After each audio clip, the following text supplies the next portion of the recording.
Livros de Verão organizou uma leitura coletiva que me animou muito para Rebelde do Deserto, para toda a trilogia, mais os contos.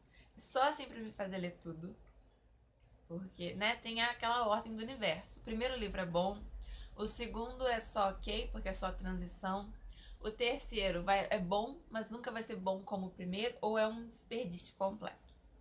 Se tiver um 4, geralmente o 4 é um horror e o 3 é legal. Então eu tava com muito medo de ler até o final, mas essa leitura coletiva desse Instagram Livros de Verão me animou muito. A gente tem uma hashtag, chama hashtag Lendo no Deserto, pode procurar lá no Instagram. Eu não sei quantas pessoas, poucas pessoas postaram, mas a gente vai postando com o tempo. Eu mesma demorei para gravar esse vídeo. Veja bem, eu queria ler mais, me envolver mais no world building e ler mais sobre alguns pontos, na verdade é um ponto só, que talvez tenha, que faz diferença na leitura, mas vamos deixar isso pro final. A história de Rebelde do Deserto é a história da Mani, que é uma jovem de, sei lá, 16 anos. Ela mora numa cidade do interior e o sonho dela é ir embora de lá. Naquela cidade onde ela mora, Vila da Poeira, não tem nada. O final da vida dela vai ser trabalhar numa fábrica de pólvora, super perigosa, e provavelmente casar. Só que esse caso, ela sendo um pouco pressionada para casar. Porque, veja bem, ninguém na família dela gosta de verdade dela. A mãe dela sofreu pena de morte por ter matado o marido numa briga doméstica, que foi horrível. Então, ela é meio que a vergonha da família, ninguém gosta muito dela, a tia detesta, então eles querem se livrar dela o mais rápido possível. A tia. Só que o marido da tia não acha que a Mani possa ser tão facilmente dispensada. No sentido de que se ninguém casar com a garota, ele casa. Isso assusta ela demais. Então ela tá desesperada, ela fala: ok, isso é a gota d'água para eu meter o pé daqui. Você começa a história com ela correndo. A história tá correndo. Começa a história com ela desesperada, tentando conseguir dinheiro e meter o pé.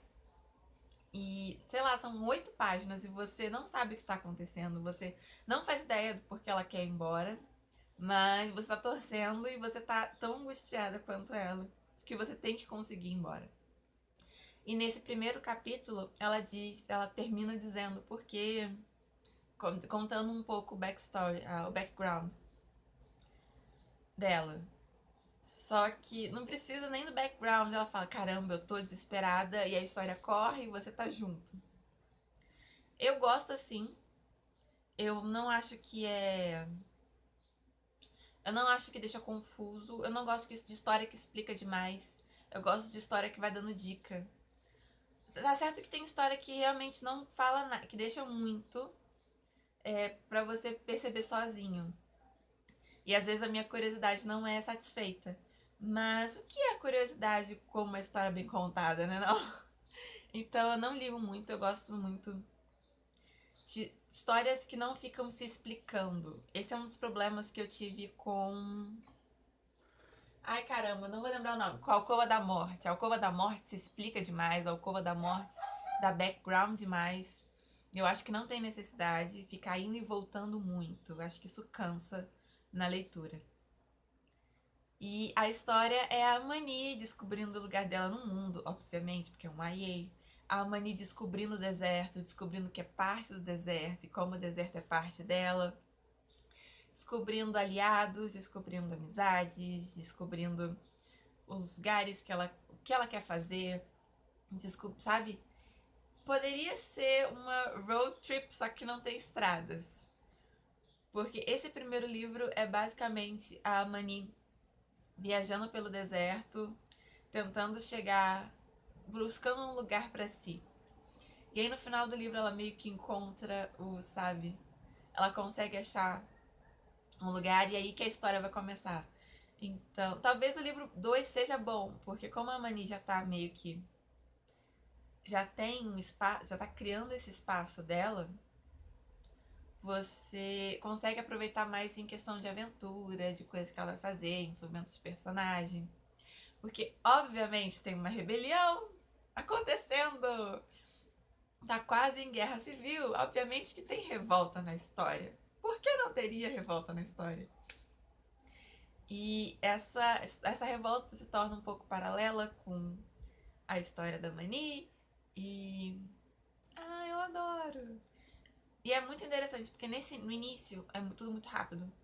E depois, quando ela vai descobrindo e participando dessa jornada, as coisas vão se tornando mais tranquilas, mais devagar, mais. Vamos nos conhecer, vamos, sabe, a Mani se conhecendo e conhecendo os outros, entendendo o mundo. E depois, no final, obviamente tem uma corridinha, porque são momentos de tensão. Mas eu não tinha pensado nisso antes. Por isso que eu gosto de leitura coletiva, a gente pensa as coisas junto. Só o único ponto que eu quero realmente pensar melhor, que eu vou fazer isso nos próximos livros, é pensar a visão da autora, porque a autora ela é inglesa, ela não tem um background, não que eu saiba, um background árabe, ela não tem uma ascendência árabe, então a visão dela sobre o universo que ela cria é sempre uma visão de uma estrangeira, não é uma visão de alguém que participe daquilo. E por mais que eu ame a história, eu fico querendo a visão de uma pessoa que, sabe, que aquilo tenha algum significado para ela, que não seja só uma história exótica, que tenha algo que ela possa contar em primeira mão. E isso faz muita diferença. Eu vou comentar isso em outras histórias que eu sinto falta. Essa até que eu consigo lidar melhor, porque como é o universo criado, eu consigo lidar melhor, mas eu fico com muita vontade de ler histórias em que as pessoas são parte daquele universo. E a partir disso, você tem as críticas do world building sobre a posição da mulher árabe na história e a posição da Mani como mulher árabe. Mas isso a gente comenta depois, em outros vídeos e nos próximos, porque aí também eu vou pesquisando mais, estudando mais sobre o tema, e aí eu vou conseguir dar uma, sabe, me embasar melhor sobre todo o assunto.